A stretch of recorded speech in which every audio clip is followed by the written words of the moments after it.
This is the full driving review of the Mercedes GLE, and here on Autogefuehl, your #1 resource for in-depth car reviews and your #1 community to discuss cars. We're going to take a look at the dancing GLE, this lowrider style. We'll tell you all about this new technology and of course in general about the exterior, the interior and the driving experience, comparing to the predecessor and also comparing to some of the competitors on the market. I can promise you it will be a very interesting review. I can already tell you right now, it's one of the most interesting cars I have driven recently. Why? Let's find out together in full HD, full screen and full length. Let's go!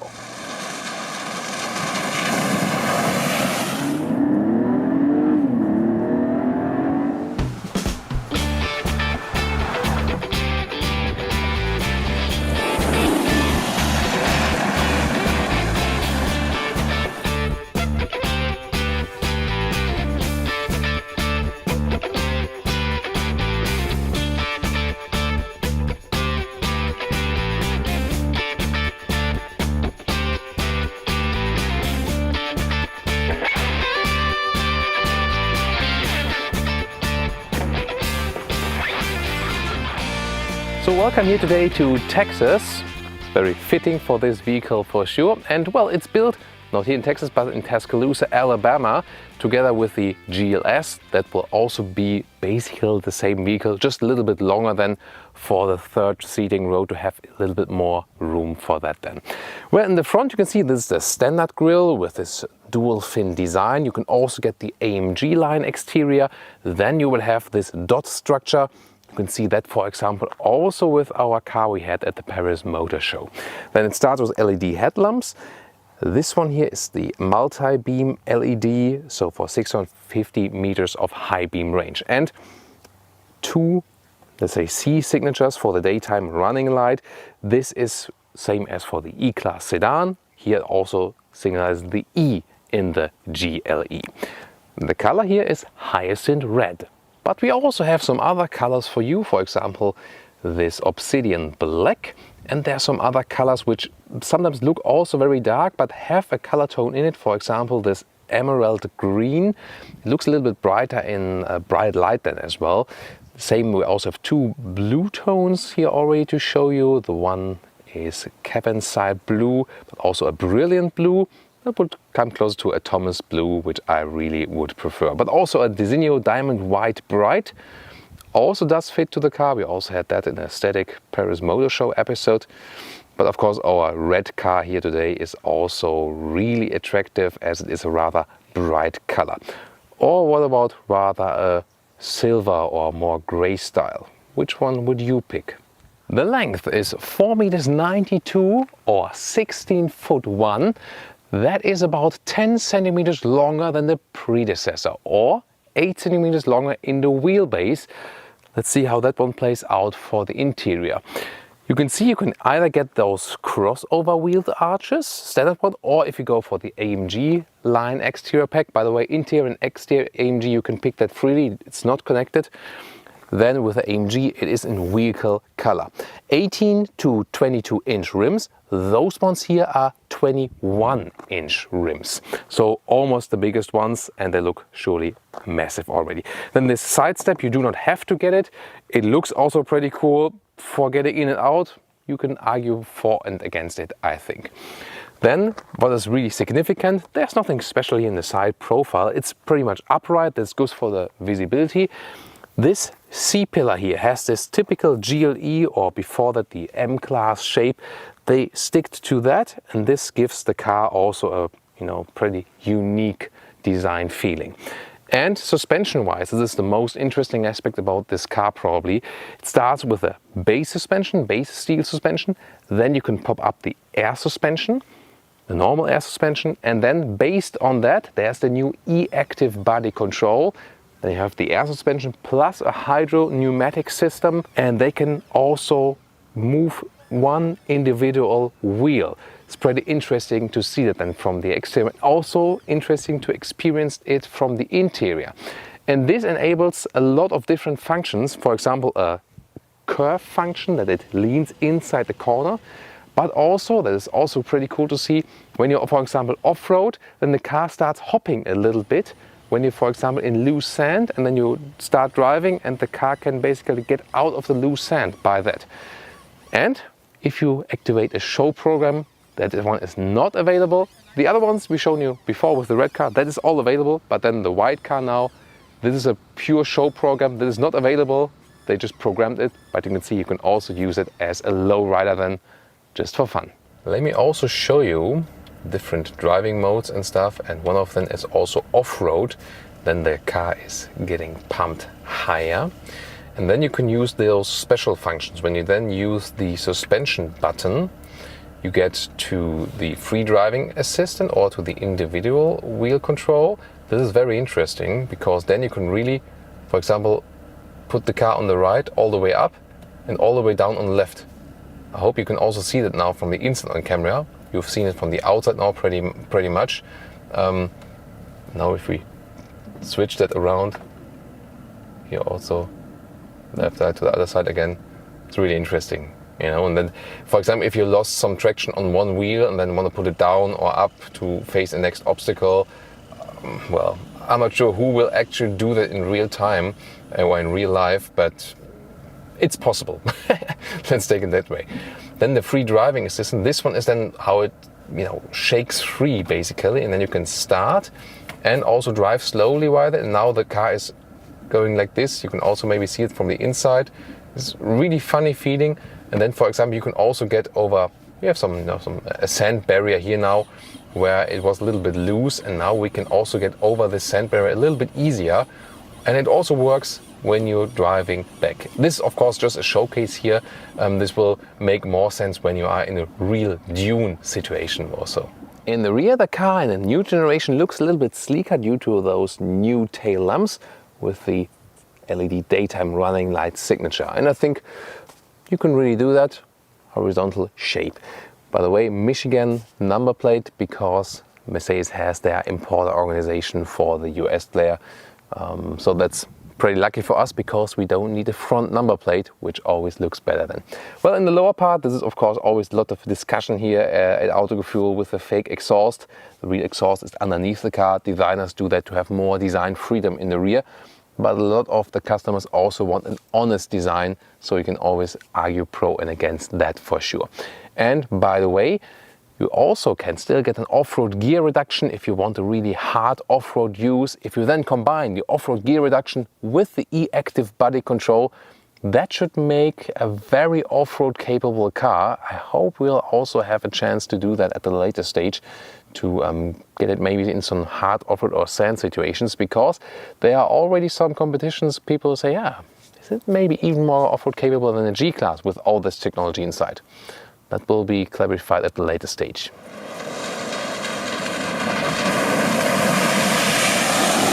So what do we have under the hood? For the US exclusively, there will be a 350 petrol engine, 4-cylinder with 300 horsepower. Then this one here is a 6-cylinder petrol engine, 3 liter of displacement, 367 horsepower with a mild hybrid system, 48 volt board net. So a little bit bigger battery for recuperation and all the, for example, the e-active body control. So this is here needed, the 6-cylinder 48 volt board net for the e-active body control. It will also be available for a 6-cylinder diesel. This then will be the 400D with 330 horsepower or the 350D with 272 horsepower. And there will also be a 300D, a 4-cylinder with 245 horsepower. So the diesel's primarily for Europe, the petrol, especially the smaller petrol, especially for the US. And the 450, this is here basically the so far top model, but there will also be a V8 petrol later on, including an AMG variant, the 63 probably.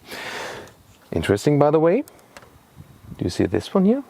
Rubber pads. It seems that this should actually protect this area here from collecting leaves. Everyone knows that you open the hood and everything is full of leaves, especially in this area, but maybe this is protecting it. Looking forward at this one will work on the long-term run. And last but not least, they are also planning to release a plug-in hybrid. supposed to have a pure electric range of 100 kilometers. That's really true. We'll find out at a later stage.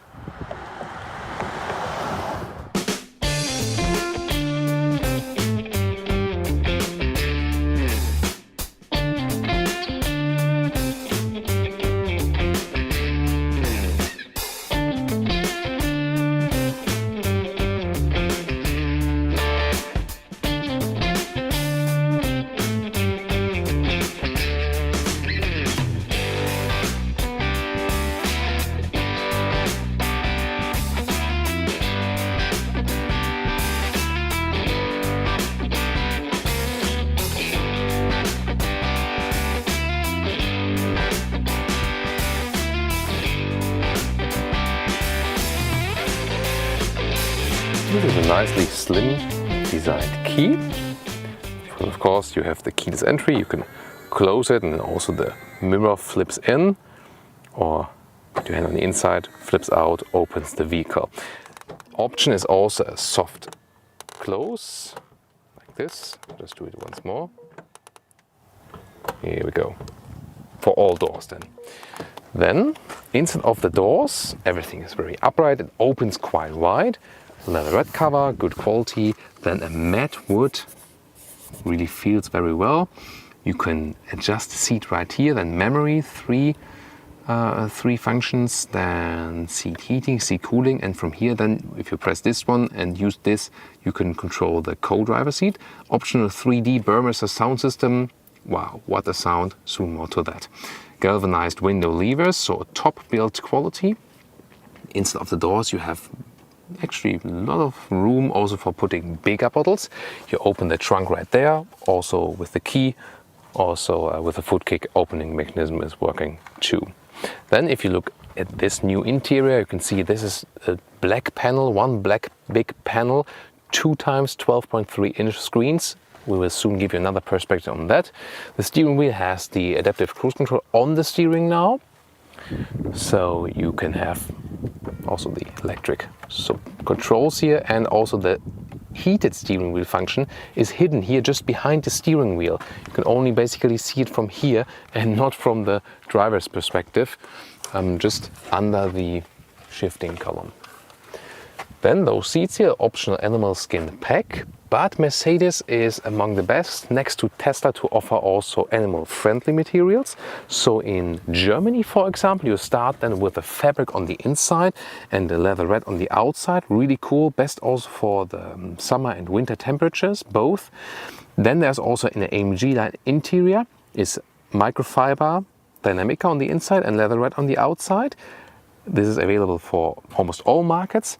And then in the US and also in European markets, you can get 3 different colors of full leatherette seats, the so-called Artico or MB Tech seats, depending on the naming on the market, in 3 colors, either like this, like in beige, in espresso, a little bit brown, or in black. So 3 different leatherette colors, microfiber choice and fabric choice for some of the European markets. So really good sustainable materials they are also offering, and the comfort will be just the same. Getting inside is super easy, but somehow I think the side step here is rather annoying than helping me. It just looks a little bit fancy, and the door opens very wide, as I said. And what a great comfortable seating position here. You sit upright, have the full SUV command driving position. Wow, and you can just relax in those seats. And as I said, the other seats will also have a very good comfort. And you also have a new seat massage function. In different functions, we can show that in the infotainment system. We've tested it already, worked very well because it also goes really up high to the body. You can also, of course, electronic adjust everything. Also the lower area here can make it longer or shorter, for example. And the steering wheel looks like this, so you can find a good position. 1.86 m or 6'1", my height, and this one is the room above my head. It's a panoramic roof inbuilt here, so if you don't have one, it would be even a little bit longer, but you can see it's absolutely fine also with the panoramic roof, even if you're tall. Interior overview, top part also with the leatherette cover, then a very seamless integration of this dual screen. And there you can see them, how they are turned on. This one here, the right one, is also touch. can also use this lower pad here to zoom in and out, for example, in the map, but also to control everything right and left. Also with the right thumb here at the steering wheel, this is also possible, so redundant controls basically.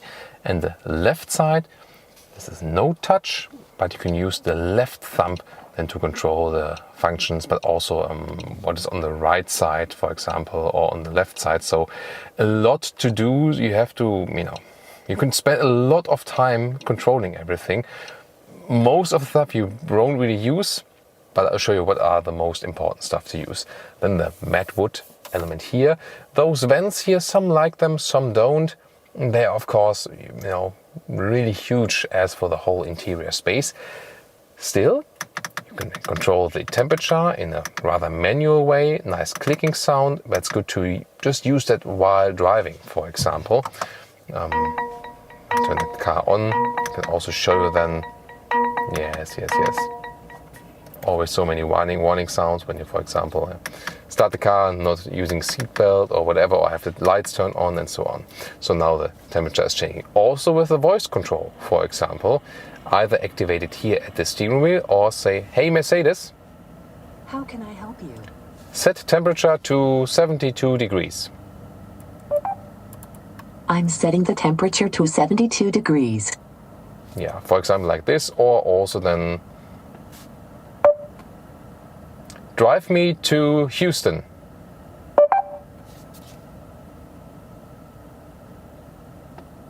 Let's see if the GPS will respond to that. I am starting route guidance to Houston. Yeah, that worked very well. Remember, it always has to do with the internet connection. When the internet connection is very good, it will work well. Here also with a live traffic situation, then you can see, where is it going.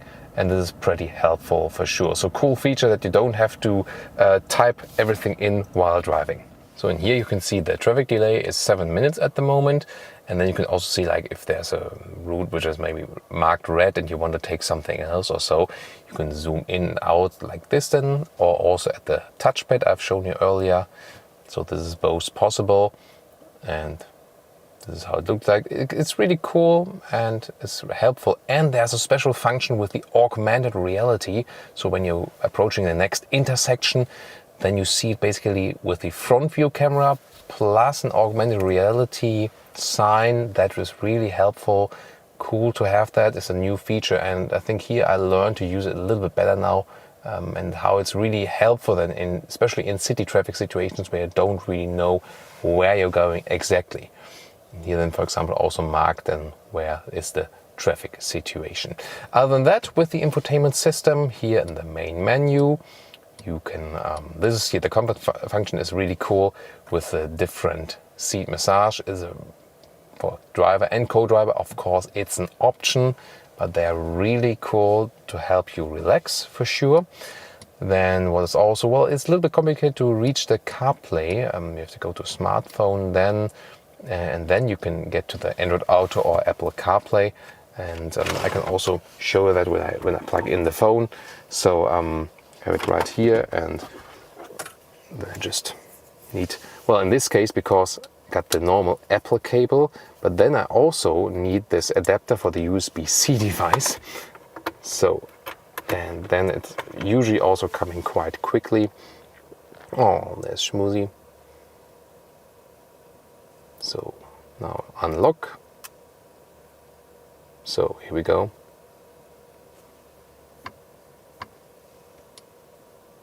There we are. So there we have it. And then, by the way, this haptical feedback for the touchpad is not working anymore, but you can play your music and at the same time use the sat-nav from Mercedes. That would be also very important to me. And what is also pretty cool is the camera system. I start the engine for that, then go, yes, I don't have the seatbelt on. So here we go with the camera system. When we put on the reverse gear, for example, we can see it. This is, the fake drone view from above. And you can also pick different camera perspectives, and everything is really crystal clear. It's, for example, also that you don't damage your rims, left and right screen. So really useful stuff. Those digital instruments, you can control them with the left thumb, and then you can also have, for example, GPS information there, the trip information, or also change some of the designs and have, for example, a more sporty look. This is possible to have that one then. Also with the GPS route in the middle. So you're pretty flexible with those digital gauges. Maybe also this progressive look. This one could also be, and then you can again switch what one have in the middle, left or right. And the head-up display shows GPS information, allowed speed and the current speed, and the projection field is really huge. It looks so small on camera, believe me, it is even bigger. So now to the sound system, which is really amazing, this 3D sound. There's also some settings you can access right there. Here's the Mercdes settings, but just leave it as it is and it will do just fine, because it's so amazing how surround dish it is. Wow. Amazing. From those speakers there, of course, but also inside and also at the rear of the car is really absolutely cool. You can, by the way, also select a VIP seating area. So you can select one single seat, and then it's basically for me, or here then, for example, on the right side, you hear the difference, or for the rear. But I just like it, when it's all around for all seats. You can also pick different sound profiles. For example, at the moment 3D is selected. Surround is also cool. This is more echo-alike, but 3D also more comes from the rear. So this is definitely my favorite setting, and I think the best system on the market at the moment. Nice matte wood cover here also for the middle console. You can slide that one open like this. Then you have the inductive charging pad for your phone. Works like that. Oh. Last time it was really funny because the cork cover here, which is actually pretty cool. People saying, "Oh, do you have a slice of bread in the car?" That was really funny. Now Holger has to laugh and shakes the camera. So here, USB-C ports. This one to connect the smartphone, the other one just to charge it. They use USB-C because when Apple also goes USB-C, everyone is going USB-C then on the long-term run. Then adaptive cup holders right here, and they can be cooled and heated. So this is also a nice system. Was there in the previous generation before though. Then this touchpad here is, for example, possible that you can use it while driving instead of just using the touch screen. The nav hotkey here, this one will be used quite often, I guess. This is just to put your hand here, but not that useful. Panic handle. Then you also have the air suspension control here, or also the suspension control. This one here for the special suspension features. This one here that to directly lift up the air suspension or down. Then if you open this middle armrest like this, well, there's not so much room beneath it. You can put another smartphone there, also with another USB-C charger. But that's actually not that big. But I think overall you have enough cubby holes available. I really love this bright interior also with the ceiling, but you can put even more light to the car when you open this shade. You see the panoramic roof really goes all over the vehicle, and it takes a lot of time until the shade is open. Yeah, I think we have to wait first. Now we go. So, and then we can open it completely like this to leave some more fresh air, and also look how wide it is actually. So let's see, yeah, that should be, yeah, that's the maximum. So pretty cool. Now to the rear. This is really interesting, I can promise you. First of all, the door opens quite wide. You can get in quite easily. I have the seat as I would be driving, as a tall driver. So there's 7 centimeters more legroom in this new generation if you compare it to the predecessor. And this rear bench is movable about 10 centimeters. At the moment, it's all the way back. This is better legroom, for example, than in the BMW X5. However, you also sit more leaned back. You can see it like this here. So you can also make it a little bit steeper. That's possible, but lean back, I mean the lower area. You can see here the pelvis is basically tilted backwards. I have read one comment where you said like, oh, I like to sit that way. I personally don't. I more like, you know, to sit like more upright, like in a chair. I think that's better for long-term comfort. Well, electronic controls is optional. Also, if you don't go for this 10 centimeters movable bench, you are actually left with a fixed bench. So there's no manual control then or something. Here, you can put it forward like this. Even in the forward position, I could still sit here. That's very interesting. So then in this case, you also have more trunk area, and you can even adjust the headrest here. You can see it right there behind me, electronic headrest control. So pretty interesting system here.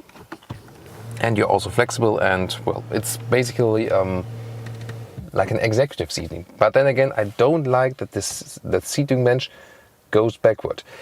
Then again, this also gives you enough headroom. So if you look here, that's also okay in the rear, also for tall people. Middle armrest. Front, you have some cup holders. Isofix on the outside of the seats each to install the child seats. And then there's also another control. Let me just put in the ignition, put on the ignition. So here, now I had to turn on the engine, that also the rear climate unit works. You can see, control everything here then. That's an option, of course. And in the lower part, another USB-C supply right there. Here, actually two. Here it looks like one. Now there's two. 1, 2, 1, 2. Homer Simpson style. At least from my perspective. Come on. Then there's also another plug socket, also available. And you can see the middle tunnel is not that high that people can actually sit in the middle seat also quite properly. Yes, I still look weird when I'm here on the middle seat, but it's actually quite soft in the middle part, and you can put your feet like this on the middle tunnel. That's not possible quite often.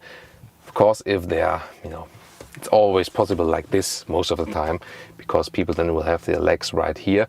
So that will still work, and also headroom wise. By the way, those mounts here are for the optional rear seat entertainment system. And then there's also the function from here, from the rear area, electric knob. There's this one here, that the seat can be folded up like this. This one then will guarantee you an access if you have the optional third seating row, which is not equipped with this vehicle, but if you go for this option, then you could enter the rear like this.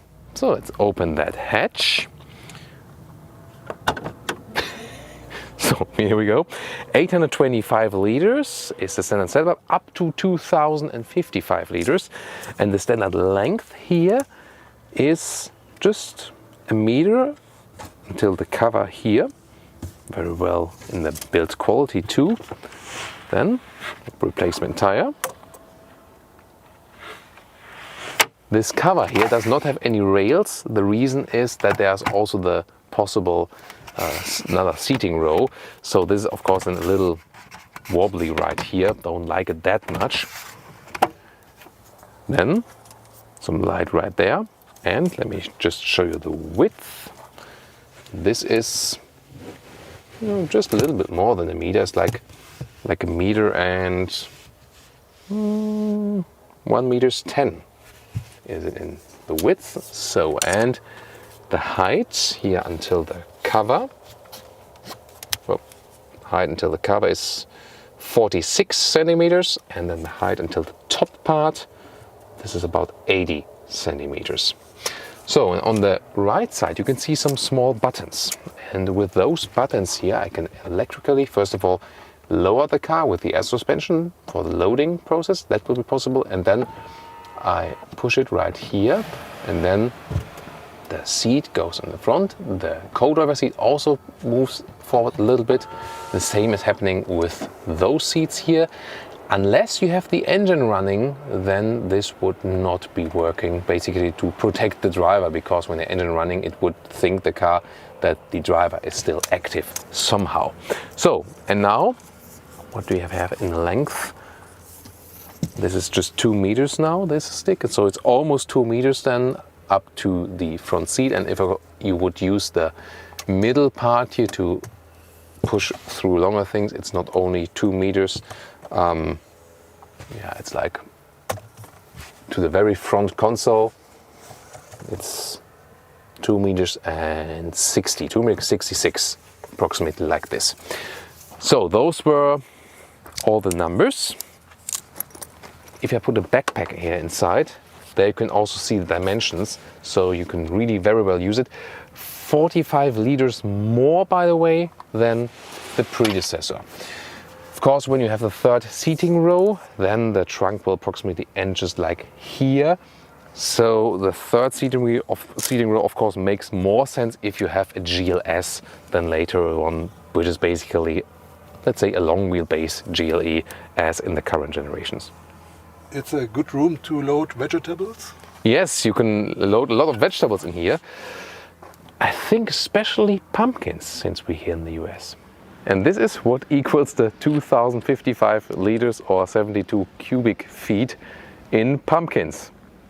The tasty butternut. Here in this case also some that are not for eating, but if you think about it, this pile would be just in there. That's pretty impressive, right?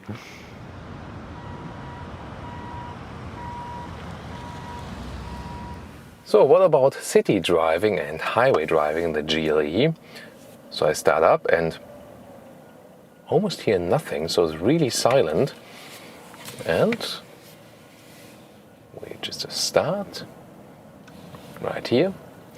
I see this huge head-up display. This is of course helping me with the GPS, but especially with the speed. So the speed I'm currently driving and the speed I'm actually allowed to drive.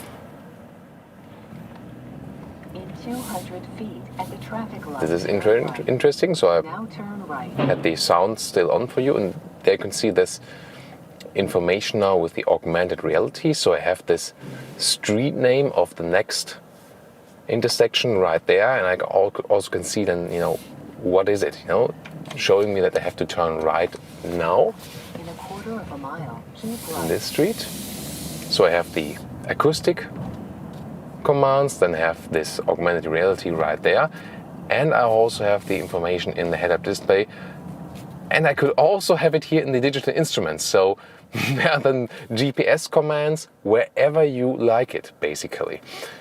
I mean, it's good to have it in an you know, in an additional way, and definitely this is helping one of the interesting new technologies. So, well, the car does feel more agile than the predecessor generation due to all the new technology and the suspension. It doesn't feel too big. It is a full-size SUV. It gives you this feeling. But of course, here in Texas, we also have those very big roads. Here again, the augmented reality, very interesting to see. First roundabout, I'm at the moment, let's see, in the normal comfort mode. And in the comfort and in the so-called curve mode, which we'll soon show you, this e-active body control and new suspension, now turn right. Okay. So that's always good to have the acoustic command, especially if you are talking while driving, and that might happen that you talk to your co-driver, for example.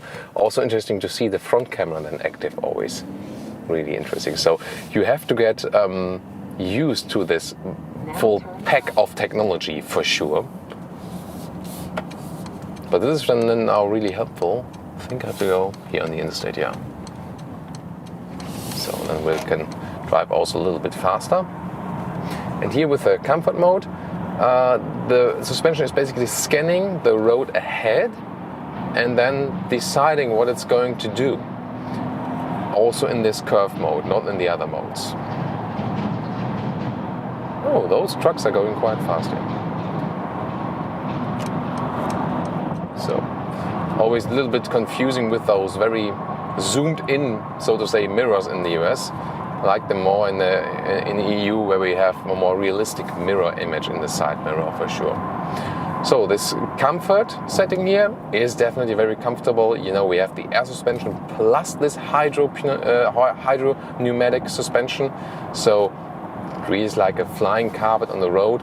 It's also softer than, for example, the BMW X5. Here you still feel it is an air suspension.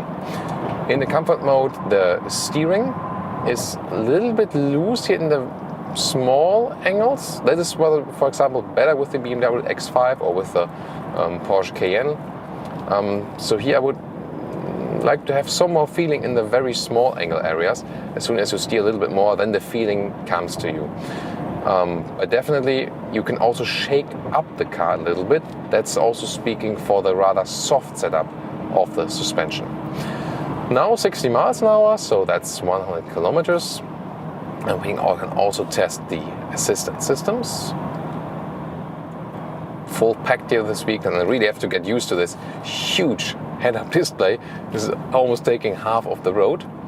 And those assistance systems are working really flawless here. At the moment, I'm basically doing nothing with accelerating or braking. The distance to the car in front of me is being kept. I would love to turn up the music volume here once more again. I told you earlier, the sound system is really superb. Interesting is that we have some more driving modes here for sure. Sport mode, for example, the gears are turned up higher. That's more something for a dynamic driving part. And also this curve mode I've been talking about, because in this curve mode the car is leaning inside the corner. That doesn't play a role here for the motorway, you don't feel it, but as soon as you have more corners, then it really is a lot of fun. Even in the city, it somehow makes sense for sure. I can also show you that with another lane change here, for example. Blind spot monitor, there's a red triangle is appearing in the side mirror. This is of course a very helpful one. So if I just do a lane change here, it's incredible. The car is really leaning in the corner again, and this is even fun at the motorway. And it also reduces the G-forces, for example, that are applied to poor co-drivers. When we drive so fast. Well, and I mean, maybe even making more sense here for the motorway is the eco mode.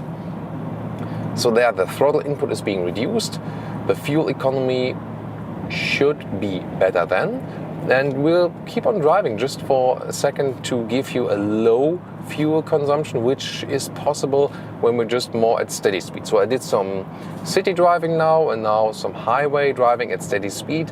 This steady speed driving is always the best to keep the low consumption. So let the next truck pass, then you can see the blind spot monitor once more. There's a red triangle, and when I try to set the turning indicator right now, this is also flashing then, the red triangle, and you also heard the sound.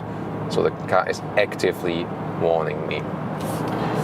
So what I found a little bit better with the previous generations was that at the left side here of the steering, you could easily deactivate all of the assistance systems if you not really keen on one or two of those.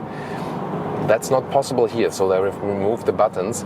And also regulations nowadays tell the manufacturers to basically have all the assistance systems activated so that they pass the crash safety tests and so on. So here you can check out the digital instruments, then go to the assistance systems. Of course, not really recommended to do that while driving, and then you can change them around a little bit. But that's again also a little bit complicated, so I would rather not do that. So here, for example, you can see then the distance to the car in front of me, and you can also set it here at the steering wheel at the left side if the distance shall be increased or reduced. Definitely a very calm ride. I mean, we're in the full-size SUV and it's really silent, so I don't have to raise my voice that much. It's super comfortable. So suspension-wise, I mean, this E-Active Body Control is cool for off-roading for sure, and this curve function, it's technology highlight for sure. But if you want to spend a little bit less money and just go with the air suspension, you'll also be just fine. Then you also have this smooth carpet ride. And that's what I expect from an air suspension. If I want an air suspension, I want that very smooth and soft ride. I don't want that super sporty stiff ride. Then I can go for another suspension, you know. That's how I think about air suspensions. What do you think about it? And tell me in the comments, please.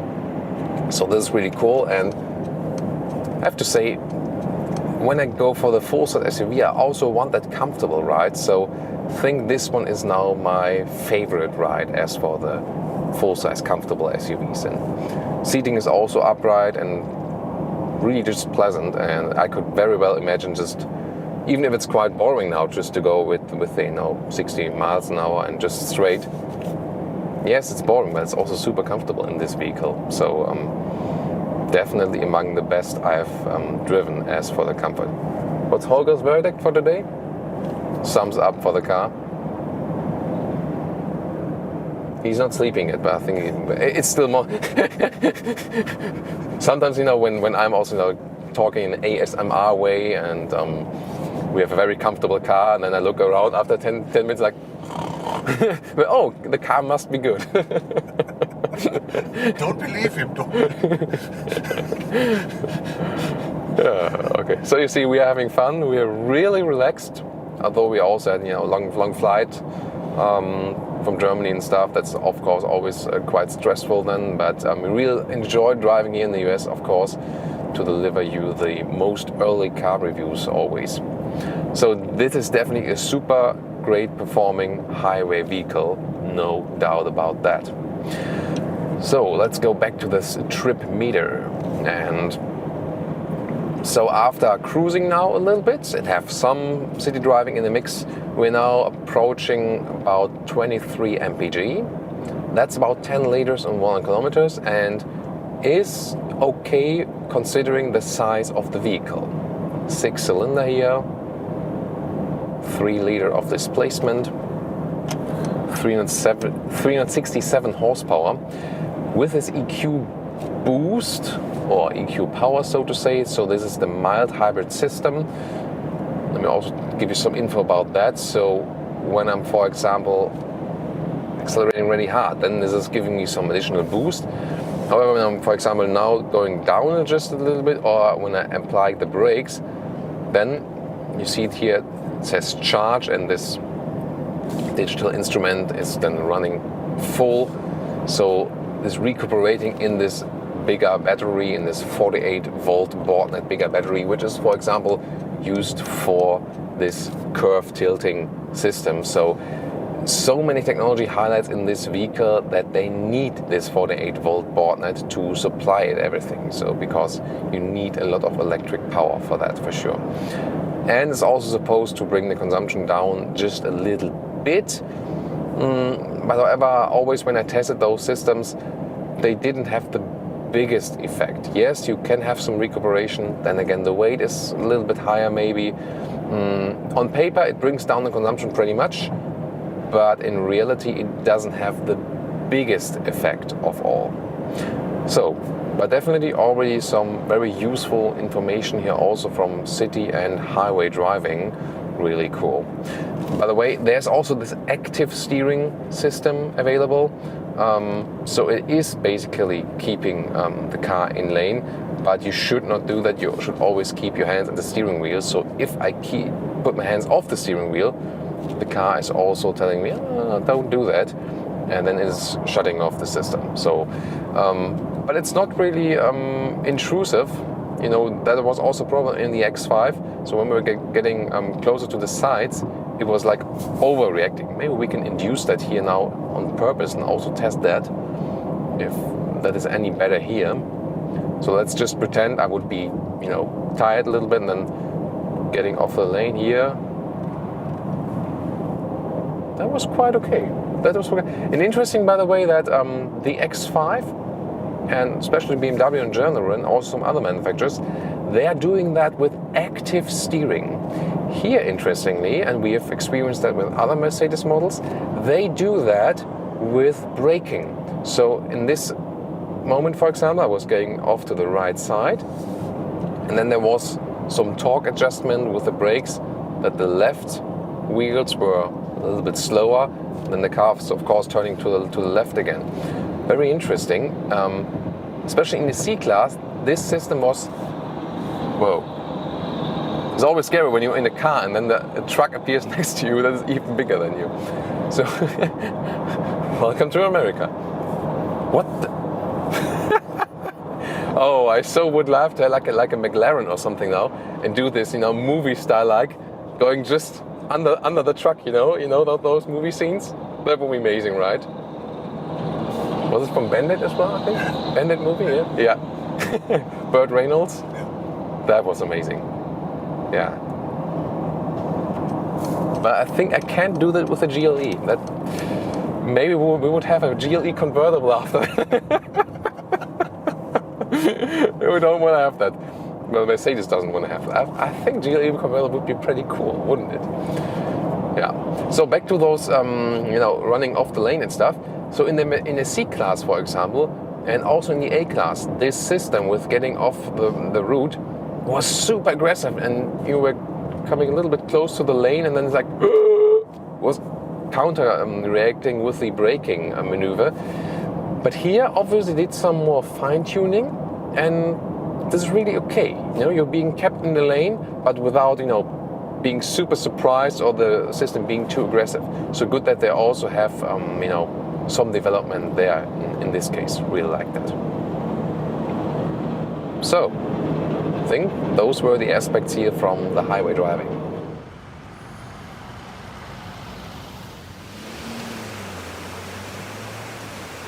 And some countryside driving, also here to enjoy the scenic route at the Guadalupe River near San Antonio. And with cruising, by the way, I could bring the car to 26 mpg, that would be 9 liters or 100 kilometers. That's pretty decent, considering the size and the weight, of course, more than 2 tons of the car. So that's really cool, but of course more realistic when you have some acceleration in it. 9 liters or 23 mpg is more realistic for sure. So this curve function, I just want to show you that once more, because we can here now curve left and right. This is really interesting. I'm not sure how you can really see it on the camera, but it's always that when I go to, for example, to the left front dives in, and to the right, then the right front dives in. That is really interesting. At some point, I think it would even pay off to show that on a racetrack. I think that you can really see that. Of course, you've also seen the exterior shots where the suspension dived in, and that's the same that is basically happening. So when you're driving slowly, it doesn't make such a difference. The faster you go, the more difference it makes, and probably even also in the city. Again, I can just stress how relaxing it is to drive the car, and although it is big, now for example, when you're having also up and down, then the next corner, then the anti-curve or anti-tilt function makes sense. And the car also doesn't need some more other assistance systems then, because this active suspension basically handles it all. And that's also the reason why, well, that's a big bird, why they did not go for the rear axle steering, for example. They said that's really enough to make the car agile. And indeed, I do not miss the rear axle steering here. It would be quite cool to reduce the turning circle, as in the new Touareg or in the Cayenne or in the X5. But then again, this system here has definitely other advantages and is also superior in other ways then, definitely. The engine, by the way, you can hardly hear it, especially when you're just rolling. But when you're driving very slow, whoa, oh, that animal was already dead, too bad. It's always painful to see road kills, really painful. So try to avoid them as much as possible.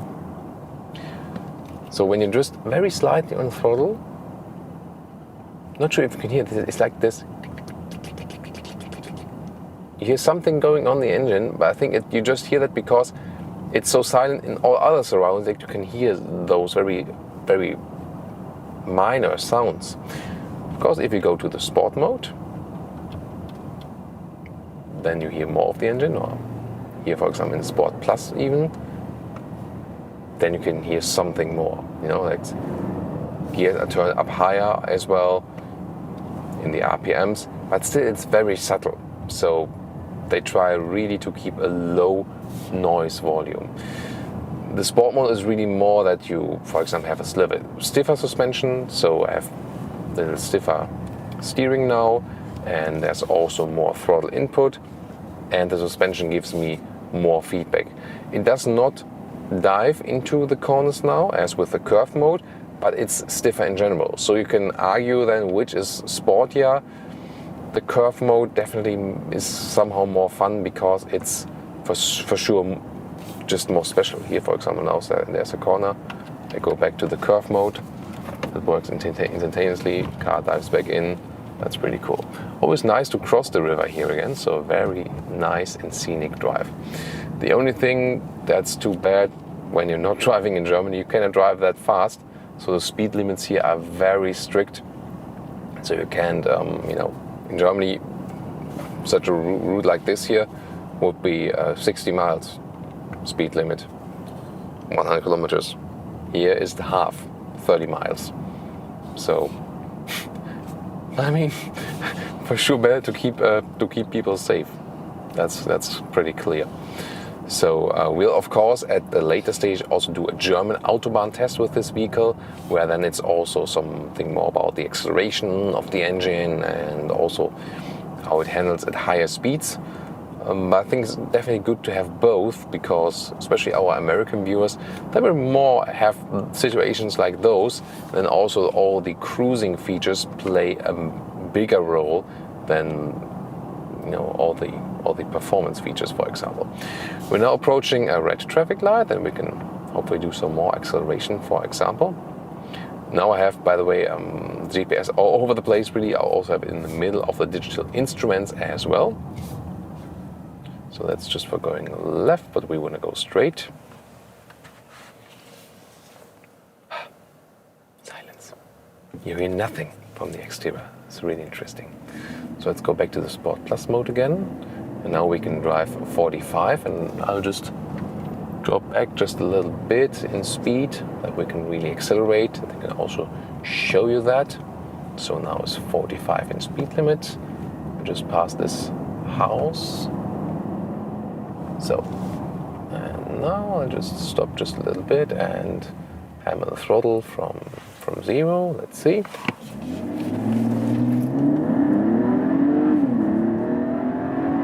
Well, that's already 50 mph. So pretty impressive. And that was also a nice sound, not too not too distracting or something, not too loud.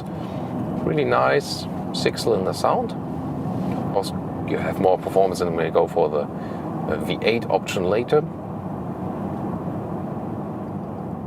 5.7 seconds to 60 miles or 100 kilometers an hour. We could not really test it here because the speed limit is 45. But still very decent in the acceleration. Now we can also go a little bit faster here in the Sport Plus mode or in the Sport mode. Stiffer from the feedback, definitely. Now it's also a little bit better than with the dead zone in the center, but still there's not too much reaction in the first few degrees. Here you can see it. I'd like to have that a little bit more.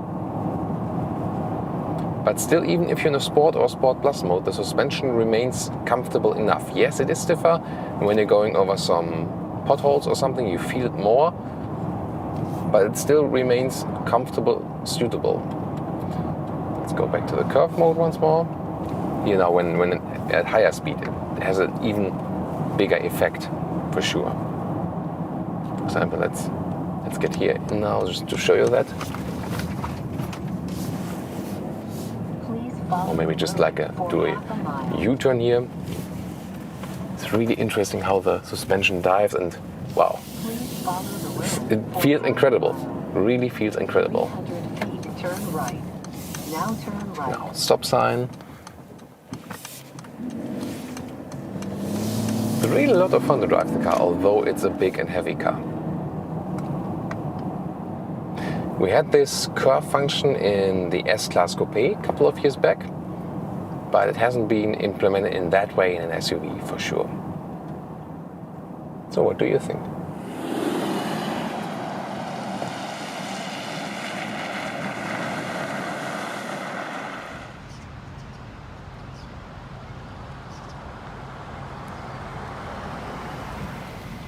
And now to our conclusion for today. Here you can again very well see the difference to the diamond pin AMG grille here in the front and the normal front grille. Well, the general exterior is not a revolution, rather an evolution. And even a little bit bigger, the car, once again, if you think about the original ML, for example, is the size of a today's GLC. So generation by generation, the vehicle has grown. On the interior then, of course, have more room and fully digitalized. So it's a sensual design, but at the same time, really high-tech, also with a good voice command activation. Then, technology-wise, of course, the highlight is the new suspension. It's not really a must-have, but it is for sure one of the technology highlights and also ahead of the competition in this case. Looking forward also to the special off-road features, which we hopefully can test in a hard off-road test. This will be very exciting, I can promise you. But in general, also for road driving, I mean, the air suspension is of course cool. If you spend so much money then for this e-active body control, that's another thing, because, I mean, starting at the 66,000 with a normal diesel in Germany, for example, then going more expensive towards 80,000 for the bigger petrol engine, more equipment.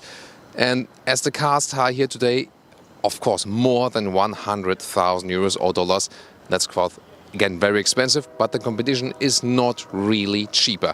To me, it's the most comfortable ride in the competition overall on the market, here with the full-size SUV segment. Others, maybe like the Porsche Cayenne or the BMW X5, are sportier, but this one here, for me, the comfort king. What do you think? Tell me your comments.